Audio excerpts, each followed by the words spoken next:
فواد بھائی، جو D G I S P R صاحب نے کہا کہ نیشنل ایکشن پلان کے جو 14 نکات تھے ان میں سے ایک پر کام ہوا جو فوج سے ریلیٹڈ تھا، لیکن 13 پوائنٹس جو کہ پولیٹیکل پارٹیز کے ریلیٹڈ تھے ان پر کوئی بڑی پیش رفت نہیں ہوئی۔ دوسری طرف محسن نقوی صاحب کا جو ہے وہ یہ اسٹیٹمنٹ دینا بالخصوص کہ اپنی ہی گورنمنٹ کے حوالے سے یہ نظام جو ہے وہ تباہ ہو چکا ہے۔ الٹیمیٹ جو ایشو ہے وہ تو یہ ہے، جو اس کی D G I S P R صاحب نے بات کی کہ گورننس بہتر ہونی چاہیے، یا محسن نقوی صاحب بھی یہی بات کر رہے ہیں کہ گورننس بہتر ہونی چاہیے۔ تو اب آپ کیا سمجھتے ہیں کہ گورننس بہتر کیسے ہوگی؟ دیکھیں، پہلی بات تو جو میرے خیال کے اندر جو ان کے بیانات میں جو جھول ہے وہ یہ ہے کہ آپ یہ کہہ رہے ہیں کہ governance is every thing, politics کی کوئی اہمیت نہیں ہے۔ دیکھیں نا، یہ اس طرح نہیں ہوتا۔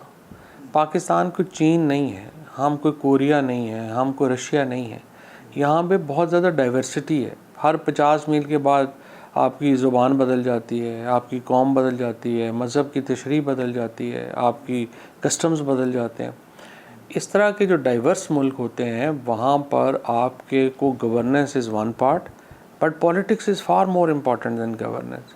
انڈیا میں بھی گورننس کوئی اچھی نہیں ہے، برا ہی حال ہے، لیکن انہوں نے اپنی جو ڈیموکریسی ہے اس کی وجہ سے انہوں نے اپنے آپ کو اکٹھا رکھا ہے۔ تو جو محسن نقوی صاحب نے کہا کہ ہماری جمہوریت کے اندر بھی 3-4 ماڈل ہیں، تو وہ پھر کون سے ماڈلز کی بات کر رہے ہیں؟ وہ تو صدارتی نظام کی بات کر رہے ہیں نا۔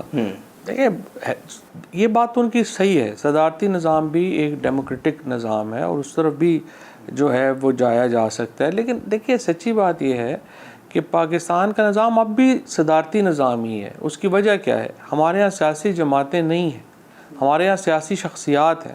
لوگ عمران خان کو ووٹ دیتے ہیں، نواز شریف کو ووٹ دیتے ہیں، مولانا فضل الرحمان کو ووٹ دیتے ہیں، زرداری بھٹو فیملی کو ووٹ دیتے ہیں۔ ہمارے ہاں کو لوگ پیپلز پارٹی کو یا پی ٹی آئی کو تو ووٹ نہیں دیتے۔ آج پی ٹی آئی کا جو حال ہے، یعنی جو لوگ پی ٹی آئی کی جو پولیٹیکل کمیٹی ہے، اب آپ صحافی ہیں، آپ خود پالیٹکس کور کرتے ہیں، میں آپ کو کہوں آپ مجھے 4-5 لوگوں کے نام بتا دیں، آپ کو نام ہی نہیں پتا کون ہے، کیونکہ پولیٹیکل پارٹی کی کوئی اہمیت ہی نہیں ہے۔ لوگ عمران خان کے ساتھ ہیں، ان کو ووٹ کر رہے ہیں۔ تو صدارتی نظام تو پھر یہی ہے نا کہ ایک شخصیات کے اوپر جو ہے وہ چل رہا ہے۔ آپ کی جو پولیٹیکل پارٹیز ہیں ان کو اصل میں اسٹرینتھن کرنے کی ضرورت ہے۔ ہمیں پولیٹیکل پارٹیز کو ڈیموکریٹائز کرنے کی ضرورت ہے۔ نظام آپ صدارتی رکھ لیں، یہ پارلیمانی رکھ لیں، ہمارا چونکہ تقریباً آپ سمجھیں کہ کوئی 1883 سے ہمارا جو تعارف ہے وہ پارلیمانی نظام سے ہے، ہم اس میں ذرا کمفرٹیبل ہوتے ہیں۔ اور اگر آپ صدارتی نظام بھی کریں گے تو وہ پاکستان کے اندر بڑا مشکل ہے۔ اس میں پرابلم یہ آ جاتا ہے کہ آپ کی پارلیمنٹ اور پریزیڈنٹ دو بالکل علیحدہ اینٹیٹیز ہیں۔ تو ہمارے ہاں پہلے ہی جو گورننس ہے اس میں بہت پرابلمز ہیں۔ اس کے اندر جو پریزیڈنٹ ہوگا اگر اس کا پارلیمنٹ سے تعلق نہیں ہوگا تو وہ چیک اینڈ بیلنس کے چکر میں اور زیادہ جو ڈیسیژن میکنگ ہے وہ پرابلمٹک ہو جائے گی۔ But then this is under debate. فی الحال جو لگ رہا ہے وہ تو یہی ہے کہ وہ کہہ رہے ہیں کہ ہمیں نئے صوبے بنائیں اور پریزیڈنشیل فارم آف گورنمنٹ کی طرف جائیں، جو کافی میرے خیال میں پیپلز پارٹی نون کے لیے تو بہت ہی مشکل ہے۔ نئے صوبے بننا کیا زیادہ جو ہے وہ الارمنگ یا تھریٹنگ ہوگا نون لیگ اینڈ پیپلز پارٹی کے لیے، یا واقعی یہ ایک جینون پبلک کا ایشو ہے کہ پبلک ہی نہیں چاہتی، یعنی سندھ کی پبلک ہی نہیں چاہتی کہ جی کراچی صوبہ بنے؟ کیونکہ حاجی آصف صاحب نے بھی کہا کہ کراچی اور گوادر کو جو ہے وہ وفاق کا حصہ ہونا چاہیے۔ گوادر کو تو خیر بالکل ہی ہونا چاہیے۔ اس کی وجہ یہ ہے کہ گوادر تو ہم نے خریدا تھا عمان سے، وہ تو کبھی بھی پارٹ نہیں تھا مکران کا۔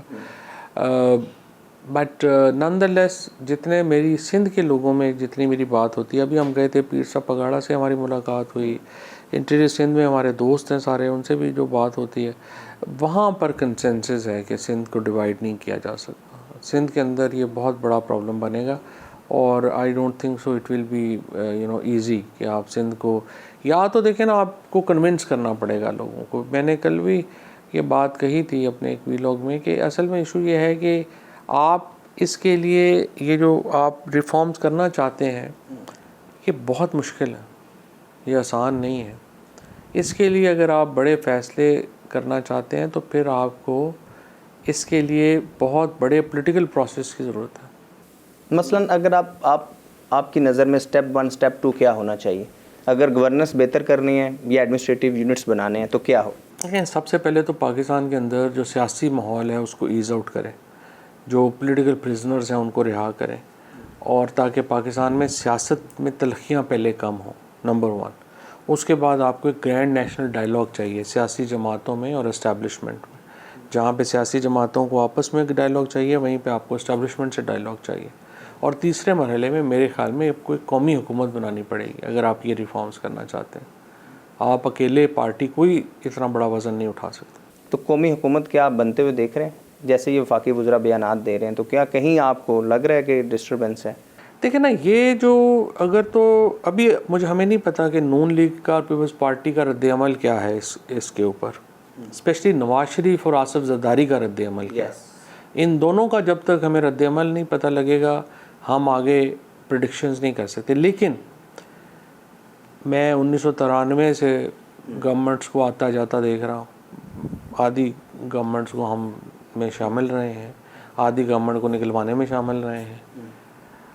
یہ حکومت نہیں رہ سکے گی اب۔ اس کی وجہ یہ ہے کہ جو ڈائی ہیز بین کاسٹ، جب آپ کے وزیر جو ہیں وہ آپ کے وزیر اعظم کو اس طرح سے ہیوملیٹ کر دیں گے، اور اس کے بعد وزیر اعظم اتنا بے بس ہے کہ وہ اپنے ان وزیروں کے خلاف کوئی ایکشن نہیں لے سکتا، تو that actually erodes the authority of the prime minister. اور چونکہ ان کی کوئی اتھارٹی نہیں رہے گی، اب آپ دیکھیں گے، اپنی آنکھوں کے سامنے دیکھیں گے کہ کیسے نظام بکھرے گا، کیونکہ جو لوگ یہ سارے بیوروکریٹس ہیں، سارے جو ڈیسیژن میکرز ہیں نچلی سطح کے اوپر، وہ اپنے مستقبل کو دیکھنا شروع کر دیں گے، اور ان کو لگے گا کہ یہ مستقبل ان کے ساتھ نہیں ہے، تو آپ ان کی جو ایروژن ہے وہ اپنی آنکھوں سے دیکھیں گے۔ لیکن ساتھ ساتھ محسن نقوی صاحب نے یہ بھی کہا کہ یہ حکومت مدت پوری کرے گی۔ دیکھیں نا، آپ ایک طرف پھر آپ نے اپنے وزیر اعظم کو اتنا بڑا جو ہے وہ ہیوملیٹ کر دیا، پھر اگلی لائن میں آپ کہہ رہے ہیں، تو یہ تو ایسے ہی تو یہ جو چارج شیٹ تھی اوورآل محسن نقوی صاحب کی، یہ پرائم منسٹر کے خلاف تھی یا اپنے ہی خلاف تھی، پوری کابینہ یا اپنی ہی حکومت کے خلاف تھی، کہ جو ان کی ساری کی ساری یہ تو دیکھیں نا، میں نے آپ سے کہا کہ محسن نقوی صاحب کی اپنی تو حیثیت نہیں ہے نا، سیاسی حیثیت نہیں ہے، یا ان کی تو جو بنیادی طور پہ ان کو تو دیکھا جاتا ہے نا اسٹیبلشمنٹ کی لینس سے، تو ظاہر ہے کہ اس کو دیکھا جا رہا ہے کہ یہ اسٹیبلشمنٹ کی چارج شیٹ ہے اگینسٹ دا گورنمنٹ، تو ان کی اس بات کی اہمیت تو وہ ہے نا، اس کے علاوہ تو ظاہر ان کی اپنی اس طرح کی اہمیت تو نہیں۔ تو اگست میں ہی آپ دیکھ رہے ہیں 28th امینڈمنٹ آتے ہوئے؟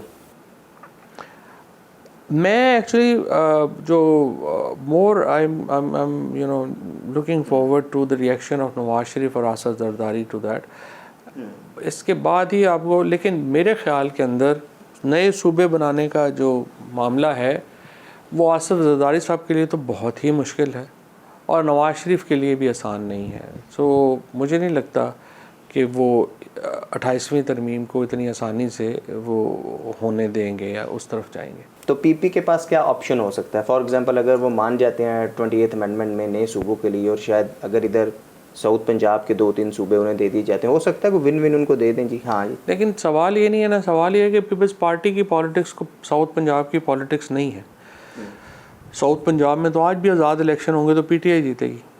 ان کی ساری سیاست ایوالو کرتی ہے سندھی نیشنلزم کے اوپر، اور اگر آپ کراچی نکال دیتے ہیں سندھ سے تو وہ تو ایسے ہی ہے جیسے آپ نے شروع میں اس وقت تھا کہ کلکتہ بنگال سے نکل گیا تو پھر باقی بنگال کا کیا حال ہوگا۔ سو آئی ڈونٹ تھنک سو کہ پیپلز پارٹی اس پہ کبھی بھی ایگری کر سکتی ہے، کیونکہ اس سے پھر ان کی جو بنیاد ہے سیاست کی وہ ہی ختم ہو جاتی ہے۔ سبسکرائب کریں اور بیل دبائیں تاکہ کوئی خبر رہ نہ جائے۔